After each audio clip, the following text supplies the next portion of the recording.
Hello student, स्वागत है आपका मेरे चैनल इजी साइंस मैथ में। आज हम करेंगे कक्षा 6 गणित की प्रश्नावली 1.3, जिसका पहला सवाल है व्यापक नियम का प्रयोग करते हुए निम्नलिखित में से प्रत्येक का आकलन कीजिए। तो आकलन करना यानी कि अगर आपको कोई संख्या दी हुई हो तो आपको मतलब कि उसको लगभग वो उसका मान किसके बराबर आएगा ये आपको बताना है। ठीक है, तो यहाँ पर हमें पहला सवाल दे रखा है 730 प्लस 998। तो इसका आकलन करने के लिए पहले आपको संख्याओं का सन्निकट मान निकालना आना चाहिए। तो पहले मैं आपको बताती हूँ कि सन्निकट मान कैसे निकालते हैं।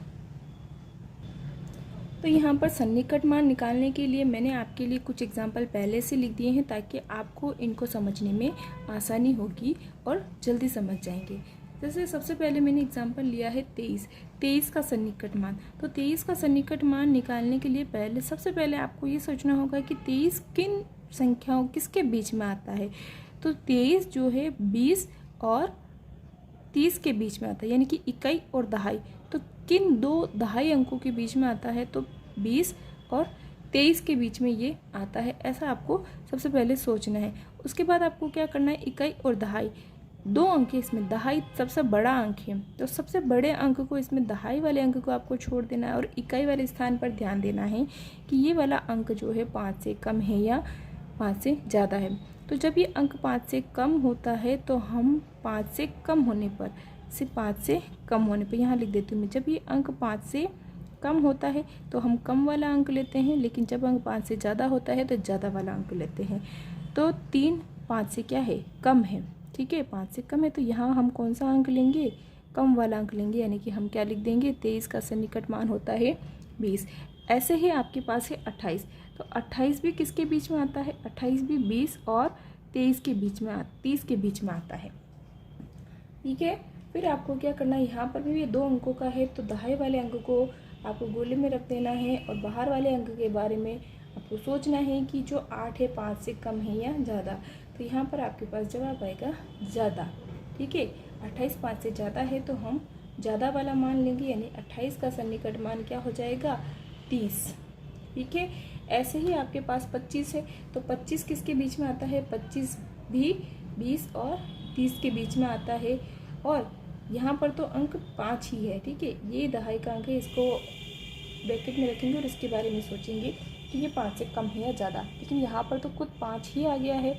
तो जब अंक 5 हो तब भी हमें क्या करना है, ज़्यादा वाला मान ही लेना है। जब अगर 5 हो तब भी हमें ज़्यादा वाला मान ही लेना है, यानी कि 25 का सन्निकट मान हो जाएगा 30। यहाँ पर कुछ बड़ी संख्या है जिनमें इकाई दहाई सैकड़े तक की संख्या है, तो उसका सन्निकट मान कैसे निकालना है वो मैं आपको बता देती हूँ। सबसे पहले एग्जांपल लेते हैं 423 यानी इकाई दहाई सैकड़ा तक की है। तो आप सैकड़ा में ऐसे सोचोगे ये किसके बीच में आती है, तो यहाँ पर है 400। ठीक है, और 400 के बाद क्या आता है, 500, है ना। ऐसे सोचना है आपको कि 423 400 और 500 के बीच में आती है। अब इसमें सबसे बड़ा अंक है इकाई दहाई सैकड़ा। कितना है, सैकड़ा, यानी कि 400।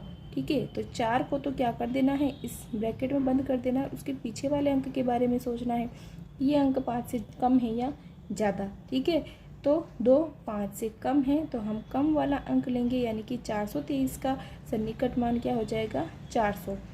जब आप इसी तरह से 464 के बारे में सोचोगे तो 464 भी 400 और 500 के बीच में आता है।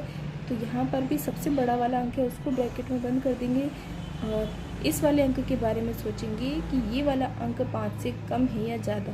तो 6 5 से ज़्यादा है, इसलिए हम ज़्यादा वाला मान लेंगे, यानी कि 464 का सन्निकट मान क्या हो जाएगा, 500।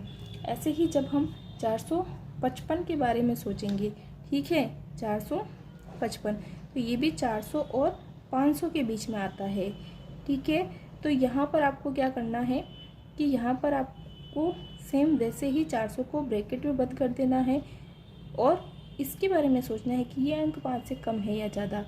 तो यहाँ पर ये अंक 5 है तब भी हमको क्या करना होता है, संख्या बड़ी ही लेनी होती है।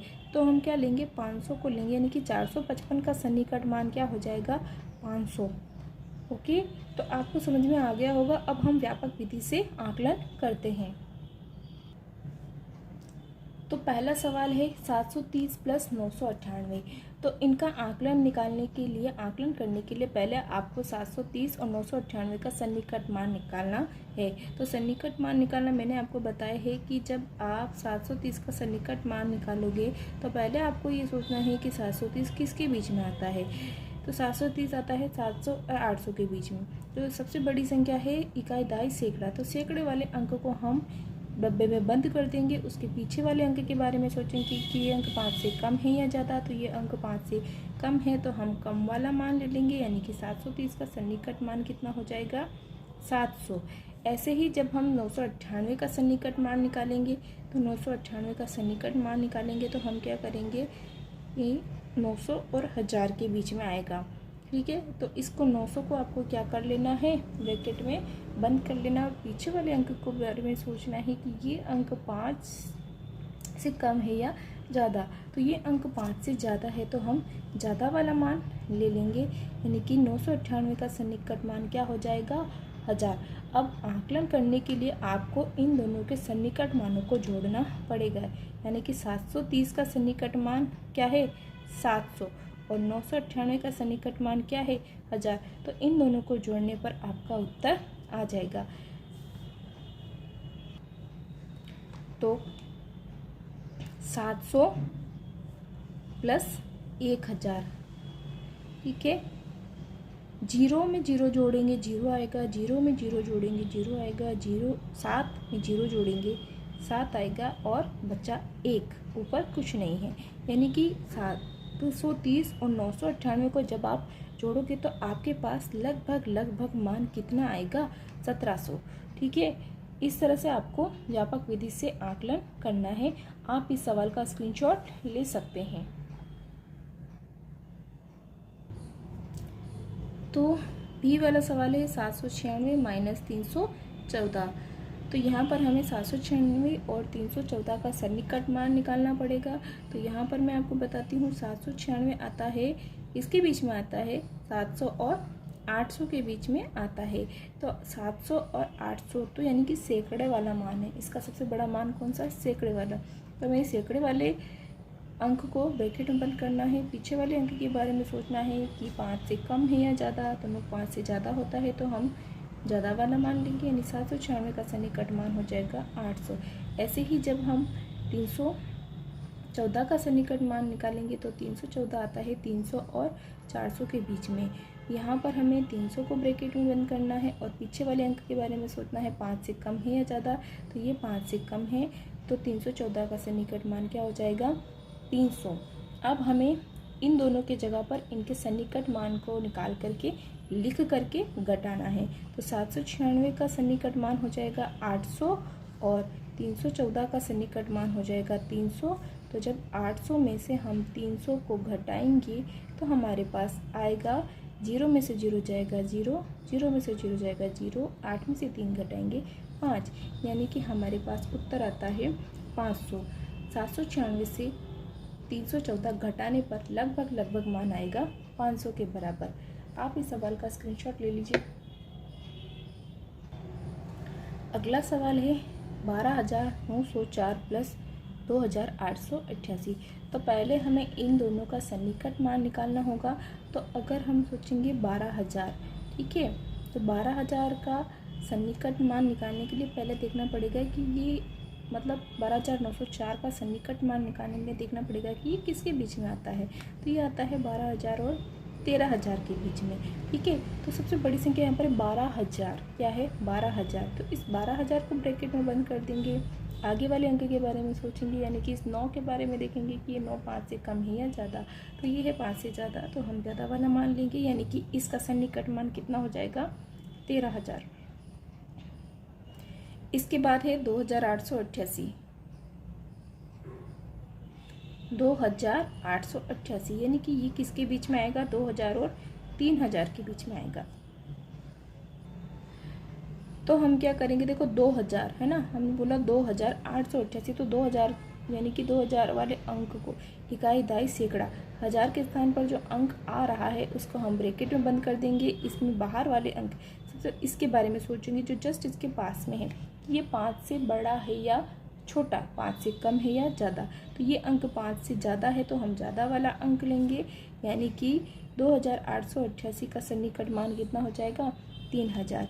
तो अब आपको इन दोनों के स्थान पर इनके सन्निकट मान लिख करके जोड़ने हैं, यानी कि 12904 का सन्निकट मान 13000 प्लस 2888 का सन्निकट मान 3000, इनकी जोड़ में यहाँ कर देती हूँ।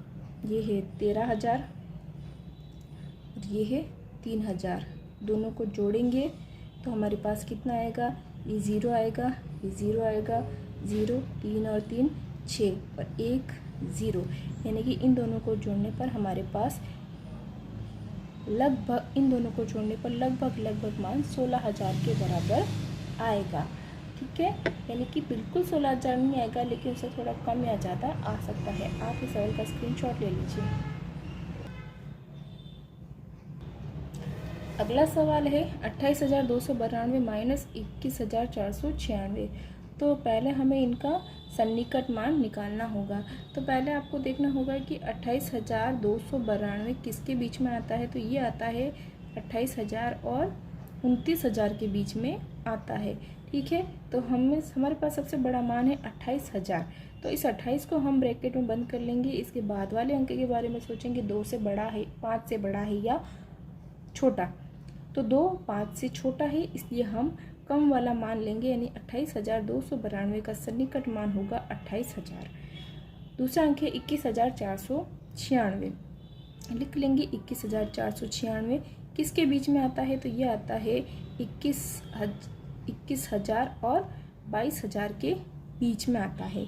ठीक है, तो 21,000 को आपको ब्रैकेट में बंद कर देना है। पीछे वाले अंक के बारे में सोचना है 4, जो कि 5 से क्या है, कम है, तो हम कम वाला मान लेंगे, यानी कि 21,496 का सन्निकट मान क्या हो जाएगा, 21 हो जाएगा। अब आपको क्या करना है, इनके सन्निकट मानों को घटाना है। तो 28,292 की जगह आप क्या लिखोगे, 28,000 और माइनस 21,496 की जगह लिखोगे 21,000 बराबर। अब आपको घटा लेना है, तो घटाने के लिए मैं यहाँ लिख देती हूँ 28,000 माइनस 21,000, 0 यहाँ थोड़ा बड़ा लिख देती हूँ, पता समझ में आ जाएगा। 0 में से 0 जाएगा, 0 बचेगा, 0 में से 0 जाएगा, 0 बचेगा, 0 में से 0 जाएगा, 0 बचेगा, 8 में से 1 जाएगा, 7 बचेगा, यानी कि आपके पास उत्तर आएगा 7,000। यानी कि 28,292 में से 21,496 घटाने पर लगभग मान 7,000 के बराबर आएगा। 7,000 थोड़ा कम या ज़्यादा भी हो सकता है। तो अगर आपको वीडियो अच्छा लगा है तो आप वीडियो को लाइक करें, कमेंट करें, और अगर आप चैनल पर नए हैं तो चैनल को सब्सक्राइब करें और वीडियो अपने दोस्तों को शेयर ज़रूर करें। Okay, thank you.